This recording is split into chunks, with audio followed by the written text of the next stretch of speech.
Hey, what's going on, guys? Dr. Sean J. Harris here with Generational Wealth Academy. Listen, this morning I want to talk to you about different levels of finances. So as we go through our daily lives, we have to understand where we are. So for an example, let's say I'm here in Atlanta, Georgia. Let's say I wanted to go to Walt Disneyland in Florida. Well, just geographically, I know that if I jump on 75 South, I'd eventually get to Florida. But to be more specific, to get to the Disneyland, I need to actually go with a map. I need to have my GPS system in place. But here's the deal. I can know my end result, which is Disney, but I don't know how to get there if I don't know where I'm starting from. Am I starting from Texas? Am I starting from New York? Am I starting from Iowa? So in life, we have to know where we are to be able to plug it into our GPS to know what our end goal is going to be. So let's talk about some different levels of finances. Level one is just living paycheck to paycheck. Man, I think we've all been there before at some point, whether it's in our college years, military years, it could still be this present moment. I remember going from check to check. I remember having more month than money.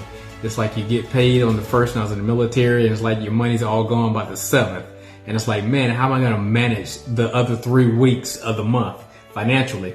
When I was in the military, I got extremely good at shooting pool and also bowling. That's how I was able to kind of manage to make extra money to sustain me for the rest of the month. A funny thing, I remember some of my drinking buddies back in the military, you could always tell what day of the month it was based on what everyone was drinking. So at the beginning of the month, everyone had name brand beers, whether it was Miller, Corona, Heineken, whatever. But by the third week, everybody was drinking Pabst Blue Ribbon. That was just a little funny little inside thing that a lot of us knew how our finances were panning out. So with being paycheck to paycheck, I've been there before. I remember when I was in law enforcement that I would see a lot of people in law enforcement work part-time jobs, whether at the bank, the grocery stores, working traffic for churches and things like that, just to be able to supplement our income. So that's when I really recognized that I needed to get out of that paycheck to paycheck model and started figuring out a way that I can increase my income. So I did that by starting subsequent companies. Level two is learning how to budget. See, many times people live outside of their budget. They live well be outside of the means. They purchase things they really don't need. They oftentimes purchase them to pretty much impress people who don't really care about what you got or where you are financially. So you got to be able to create a budget and stay within that budget. So many times people often, they just have to have the latest model year car. They have to have the 2023. Once you get to June and they start releasing the half year models, they're ready to get the 2024 models. But I've just never lived that way. I'm just a simple guy. My family and I, we're just simple.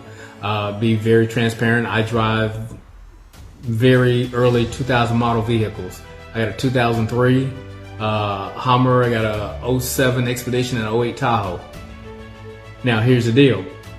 We don't feel pressured to get a 2023 or 2022 model because, quite frankly, we don't work 9-to-5 jobs that demand that we have a top model, brand new car. But our vehicles have been paid for. We use a one payment plan. That's where you go in, you pay for it one time, and you don't have a car note. I don't think we've had a car note in probably 12 plus years.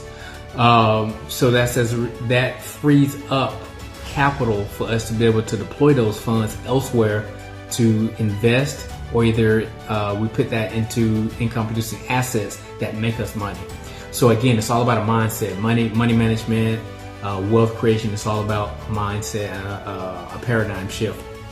Level three is paying off your bad debt. You gotta pay off bad debt. Now, what is good debt, bad debt? That's a whole nother story. But bad debt is debt that is not helping you accrue wealth or build your wealth. So if you buy real estate properties or invest money into an income producing asset that may put you in a debt structure, but it is increasing your net worth because you're creating income, that's considered good debt. But just to rack up our credit cards or to buy jewelry, purses, shoes, all kind of stuff that's not creating an income for us, that's considered bad debt. The most biggest debt is consumer debt, which is like credit card debt, that keeps a lot of people in trouble. One, because it has such high interest rates. And then the rate that you have to pay back snowballs and grow with compounded interest month after month. So many times people wonder, it's like, man, I only put like $2,500 on this credit card. Geez, how am I paying $3,700 back now? It's because of the compounded interest that accumulates. So we got to position ourselves that if you're going to get debt, structure it to where it's increasing your net worth. Okay, it's going towards income producing assets. Level 4 is being able to save money. You got to be able to save money, but don't think that you can get wealthy by saving money, because you can't. There's a thing called the economic bounce. That's where how much money you make, it's how fast or how long that money stays into a community. That's the economic bounce. Unfortunately, people who look like me, we have the lowest economic bounce, which is only 4 to 6 hours. That means that once money get in our hand, it's gone outside of our community in less than 4 to 6 hours. On the top scale, I'm not going to go through the whole scale, but the top scale is the Jewish community. The Jewish community, money stays in their community for 31 plus days before it leaves its community, thus showing why one community tends to have wealth and the other does not have sustainable wealth to be commiserate to the top end of that spectrum. So with that, you don't, like I said, you don't just save money. We don't put it under the mattress like grandma used to do. We don't put it in the shoebox in the closet on the top shelf. But you save money to be able to invest money, to be able to grow the money, to be able to compound the money. That's the purpose of holding on to money. I don't even like to say save money. I hold on to money so that when an opportunity comes for a substantial investment, I'm always ready. You gotta be ready. You gotta be like that player. It's like, coach, put me in the game. I'm ready. So when someone comes to you and say, hey, listen, we're looking at this acquisition of taking down this building or taking down some land. We're looking for 4 different investors who can put in $15,000. Well, you got to ask yourself, are you positioned that you'll be ready to play? Okay, so you have to position yourself to be ready to play in that regard. Level number 5 is being able to have some savings. Ideally, 6 months is a good litmus test of savings. Just kind of glanced out the window looking at my neighbor across the street. He had an unfortunate incident maybe about 2.5 months ago now, where he actually fell off a ladder. Thank God he's okay, but he did, I think he fractured his hip and broke his femur. Thank God he was self-employed, because just imagine if he wasn't self-employed, what type of financial bind that could be in. He has a business system in place where he has employees, so his business is still sustaining, and he's able to not really take an impact financially. It's just a matter of healing right now. But I know him personally, and we communicate a lot, so I know he has well over 6 months of savings in the unlikely event of an accident. So I always call that the X out factor. What happens if you're X'd out of the equation? Particularly if you're the breadwinner of the family financially. If something happened to you, ask yourself, what just happened to my family financially? So these are reasons why it's important for us to have an adequate amount of savings in the event of something happening. If another pandemic type ordeal happened, are you financially sound to still pay your mortgage, to still pay off different assets that's creating income for you? So that's super important. Level number 6, you got to be in a position where you can invest money. That is how you grow money. You don't grow money by saving money, you grow money by investing money. So you have to position yourself to, first of all, have the wherewithal what investing is, what type of investments are going to be advantageous for your future goals. So even with your kids, I would position my kids to invest at the earliest ages. Kennedy and Caden have been investing since they were knee high, before they even knew what investing was. But as they grew older, I was able to acclimate them and explain to them where their money was going, what they're doing with their money, how their money is growing. So some cool apps, you got like Acorns, Stash, all kind of stuff like that. So you have to have a platform where they can invest from, and you can just put money in there. But that money continues to grow compoundedly over a period of time. So that's going to be super important for you as you are establishing wealth goals and being able to have mindsets. Give me 1 second here. So that's going to be important to understand.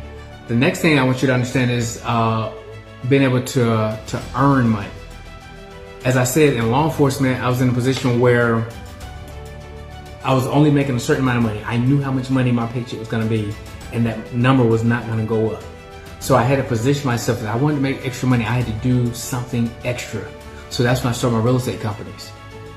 As I told you earlier, many of the officers, they were working part-time jobs, whether doing traffic, whether working in grocery stores, part-time security, things like that. But it was still limited to how much they were making. It was like an extra $25 an hour you can make. But then again, with that, it required more of your time. And that was the thing I wanted. I wanted more money, but I didn't want to have to expend more time to do that. So that's when I started my real estate companies. I got to the point, excuse me, where I learned how to duplicate myself. I started a security firm. I made $250,000 the first year doing that, but it was a result of me being able to pull out of my time and replace it with human capital. So that's called duplicating yourself. You have to be able to put yourself where it's what I call personal franchising. See, in the beginning, you worked in your business to work on your business to work out of your business. So that way now you have a system-driven business. So you got to be able to figure out, how can I earn more money? What skill set do I have? Here's my thought process. If you've been working a professional career for 5, 10 or more years, you've got to be good at what you do. Position yourself where you can become a consultant in what it is that you do. I have a couple clients where they worked and made major money for corporations, and I was positioning them where they could pull back and retire from the company and come back. Early retirement, might I add, not till you're 62. Early retire. Just tell them, hey, I don't want to work here anymore. I resign, but I will come back as a consultant. And they're making the same, if not more money, only working a couple days a month as a consultant, doing the exact same thing they were doing. I first caught wind of that when I was in the military. I saw that many of the people that were in the military doing exactly what I was doing in aerospace propulsion, they would only do 4, 5, 6 years in the Air Force, and then they would get out and get a civilian job. It was called the ART. So they would come out and still do the same thing on aircraft that we did in uniform. It's just now they're wearing jeans and t-shirts and making 2 or 3 times as much income.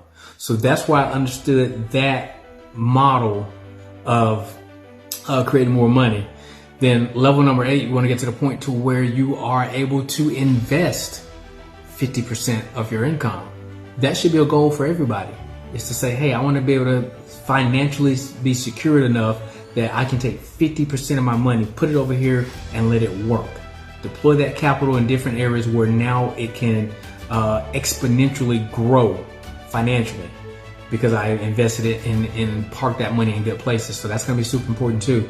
And the 9th thing is you want to get to the point where you're financially free. What does financially free mean? Financially free means that you can pretty much do whatever you want to, whenever you want to, for however long you want to, with whomever you want to, whenever you want to. Financial freedom means that all of my necessities are taken care of. If I don't crack a lick at it ever again, I'm still good to go. Tara and I have structured our businesses, our finances. If we never did anything else the rest of our lives, we are financially secure. We've positioned our children to be financially secure for the rest of their lives. If we didn't do anything, if they didn't do anything the rest of their lives, they are financially sound. And our grandchildren are in that same position, and we don't even have grandchildren yet. So it's because we've put some things into play many years ago and continue to put things in play that continues to build upon a legacy that we've already built many years ago. So those are some of the things that's super important as you're building out your finances. You want to position yourself to be where you have extra monies. You have finances to be able to do the cool things you want to do. I just pulled up these stats. Let me read them out to you here. I pulled this up this morning. Just wanted to know what the percentages were of people who had savings. We talked about being able to save money. It says 58% of Americans have less than $5,000 in savings. 58%. I like to round up. Let's just say 60% of people don't have more than $5,000 in savings. More specifically, it says that 42% have less than $1,000 in savings, while another 20% have more than $50,000 in savings. So based on those numbers, examine where you are. Be honest where you are in that equation. Are you the 58% who have less than 5,000? Are you the 42% who has less than 1,000? Or are you in the 20% who has 50,000 or more? So those are some things I just wanted you to take a look at, as many people often want to build wealth, but you have to know where you're starting. You got to know your GPS system to know, where am I? Where am I at on this journey? Am I close? Am I far off? Many people are closer than you think you may be. I always ask people, is two numbers you have to know. You have to know your freedom number and you have to know your lifestyle number.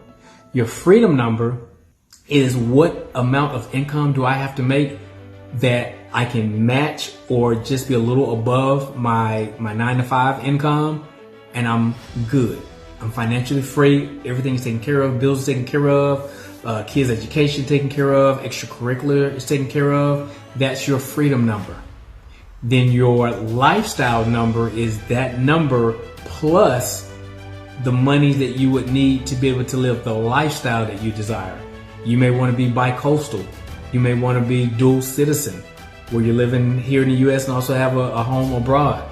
You may want to be in a position where you have a yacht. You may want to just be able to say, hey, I got this amount of money sitting over here.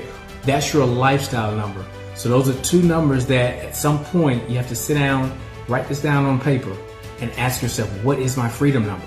See, many people feel that you have to have $1 million to be able to retire. You have to have this exorbitant amount of income to be able to leave your job.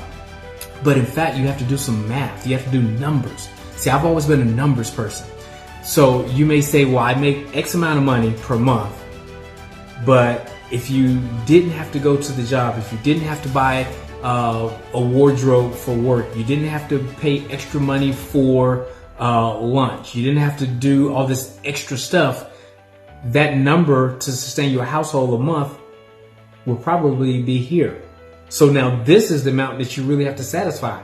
So now you just have to find a system, a skill set, some type of way that you can create income to satisfy this amount, as opposed to this amount that you were making with a job. Think about it. As I said earlier in this talk, it's not necessary that I have a 2023 car to rely on it for reliability to get in traffic and go back and forth for 9 to 5. I don't have to leave the house like that. My trucks, all of them, they run perfect. I got, and all of them, they all got brand new engines and transmissions pretty much.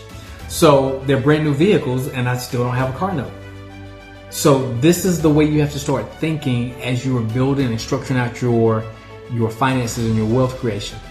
You got to look at your platform. Where are you operating from? Where are you starting from? How far do you have to go? You may not have to go, like I said, as far as you think you do. This again is why it's important to sit down with a coach. Have a coach in your life. You should have a diet coach. You should have a spiritual coach. You should have a relationship coach. You should have coaches in every areas of your life to help you get to the next level. Okay, so that's the importance of coaching, because coaches can see stuff on the sideline that you can't see. In closing, think about this: a football player, they have a play and the referee throws a flag, or they didn't call the play the way they wanted it, and the players on the field may look at it like, geez, I just don't know, that was very questionable. But the coach on the sideline, he could see from a different vantage point to know that the ball was either inbounds or out of bounds, so he throws down the flag for the replay. But then again, sometimes even the coach isn't quite sure he saw what he saw, so he gets on the headset and he talks to the people up in the booth. Now the people in the booth are looking from a downward position. They can see a grand scale. See, you may be operating at 33,000 feet, but they're at 50,000 feet, a higher elevation where they can see from a better perch and viewpoint. And now they say, I'm guaranteeing you that the ball was out of bounds or the ball was inbound. So again, they throw in the replay flag. See, even the coaches have coaches. So again, figure out where you are financially. If you want to get to the next level, you got to get yourself a coach. I know that was valuable information I just shared with you. That was a huge value add for those who had ears to hear and eyes to see. All right, guys, go out there, make impact, and make money while you're doing it. I'm Dr. Sean J. Harris.